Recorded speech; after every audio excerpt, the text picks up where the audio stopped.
When it comes to personal style, we have the right woman here for those tips. And many women want to land in the middle, meaning you maybe want something classic, but you want it to be current too. Well, in today's Style File, we apply that criteria to haircuts.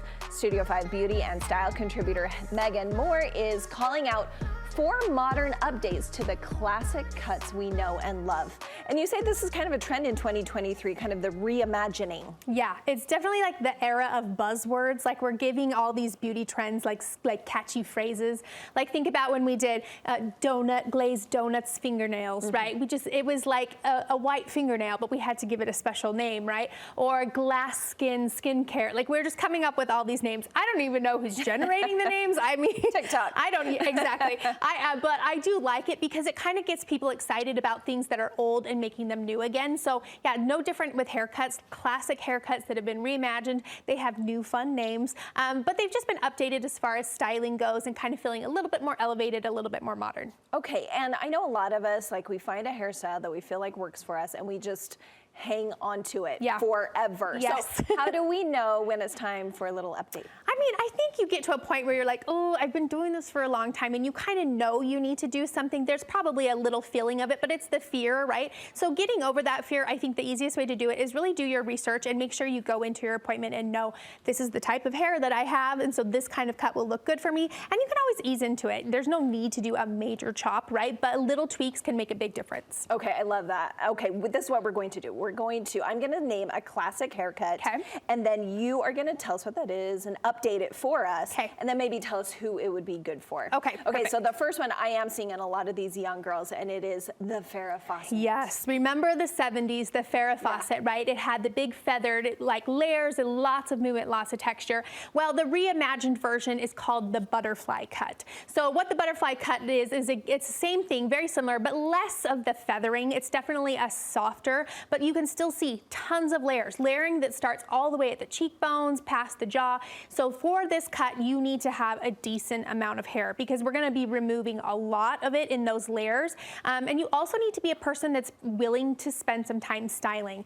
You're gonna have to put in hot rollers or Velcro rollers to achieve this kind of bouncy blowout look. Otherwise, it's just gonna hang flat. So make sure that if this is a look you're going for, you've got the time for it and you have the density for it. Yeah, you need some thick hair, right? You do, yeah. Okay, and now next is the classic from the 90s. This is my era, the Rachel. The Rachel. And the Rachel never really, I mean, I guess it did go away and it's back. And I would say the name on this one really hasn't changed. We're calling it the Rachel 2.0. It will always be the Rachel. Yeah, it will always be the Rachel. But the difference here is that this Rachel has a lot kind of more relaxed. I would say it's a lived in look. So it almost looks like you slept on it and then still wear the style the next day. Like it doesn't look so perfect. The original Rachel had lots of flip at the ends. The ends were very perfect and kind of flippy and bouncy.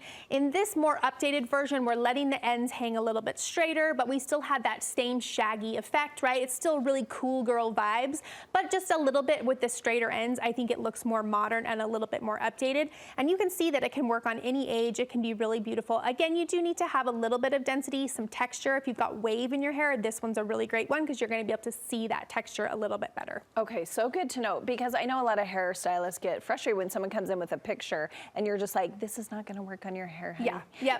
A good hairstylist will coach you through that, right? It does have to make sense for you. And we can always do something similar, but remember, it's never going to look exactly the same. Okay, the next one is one I love and I dream of doing one day, the Pixie. Yep, the Pixie. And again, we haven't seen it in the last few years. What we've really transitioned the Pixie to is a cut called the Bixie with a B, which is a combination of a bob and a pixie. So what you're seeing is you still have that short kind of area around the neck. It was very kind of high up to above the neckline there, but we're keeping the length around the ears and we're keeping the length around the face. So it's this kind of nice, perfect marriage between the short pixie but the bob. So a little bit more texture. This one's great for fine hair, especially because you can go a little shorter.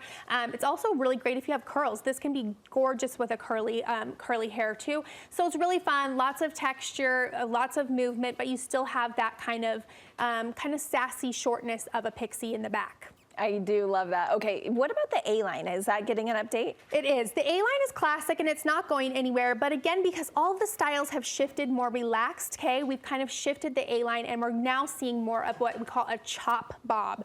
So a chop bob has a much more parallel perimeter. So instead of that drop from high to low in the back to the front, now everything's kind of staying a little bit more parallel to the ground, and it really has this notable chop, right? You can see that very, very blunt perimeter, and so again, it really lends itself to feeling a little bit cooler, right? She's not as buttoned up, she's not as perfect and sleek, she's got a little bit more texture, and that chop almost looks like, oh, I didn't even really care about this, I just chopped it real quick myself.